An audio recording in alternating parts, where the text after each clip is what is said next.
Hi friends, welcome to Srikar media. Friends, ఏపీలో మహిళలకు చంద్రబాబు ఒక చక్కటి శుభవార్త వినిపించారని చెప్పాలి ఫ్రెండ్స్. మనం దాని గురించి వీడియోలో తెలుసుకుందాం. ఫ్రెండ్స్, తెలుసుకునే ముందు మీరు కనుక మన ఛానల్ ఫస్ట్ చూస్తే కనుక ఫ్రెండ్స్ మన ఛానల్ లైక్ చేయండి, అలాగే సబ్స్క్రైబ్ చేయండి. ఫ్రెండ్స్, ఏపీలోని మహిళలకు మరో శుభవార్త చెప్పిన సీఎం చంద్రబాబు. ఆంధ్రప్రదేశ్లో చంద్రబాబు నాయుడు సారథ్యంలో అధికారం చేపట్టిన ఎన్డీఏ ప్రభుత్వం పలు సంక్షేమ పథకాలు అమలు చేస్తుంది.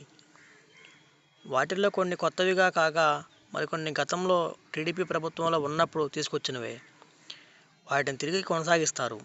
ఈ పథకాల అమల్లో సాధ్యాసాధ్యాలు అధికారులు సమీక్షిస్తున్నారు. తాజాగా మహిళలకు చంద్రబాబు నాయుడు మరో వరం ప్రకటించారు.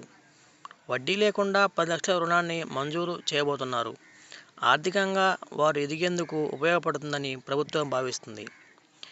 డ్వాక్రా సంఘాల్లోని మహిళలకే ఈ రుణాన్ని అందజేస్తున్నారు. వడ్డీ కింద ₹1 కూడా చెల్లించాల్సిన అవసరం లేదు.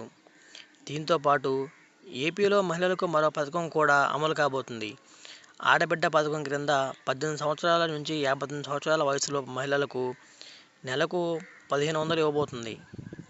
ఎన్నికల ప్రచారంలో ఇచ్చిన సూపర్ 6 పథకాల్లో ఇది కూడా ఒకటి. దీని అమలుపై సాధ్యాసాధ్యాలను తెలుగుదేశం పార్టీ ప్రభుత్వం పరిశీలిస్తుంది.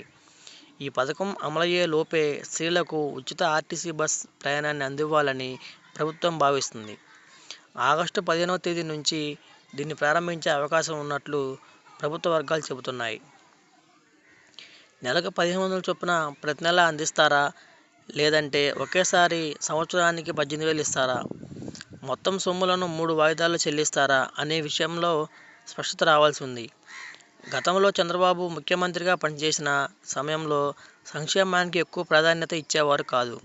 కానీ 2019 నుంచి 24 మధ్య కాలంలో అధికారంలో ఉన్న వైసీపీ ప్రభుత్వం సంక్షేమ పథకాలను భారీగా అమలు చేయడంతో పాటు వాటికి ప్రాధాన్యత ఇస్తూనే ఆర్థికంగా రాష్ట్రాన్ని గాడిలో పెట్టాలని చంద్రబాబు భావిస్తున్నారు. ఫ్రెండ్స్, మేము వచ్చే ఇలాంటి లేటెస్ట్ న్యూస్ అప్డేట్స్ కోసం ఫ్రెండ్స్ మన ఛానల్ లైక్ చేయండి ఫ్రెండ్స్, అలాగే సబ్స్క్రైబ్ చేయండి.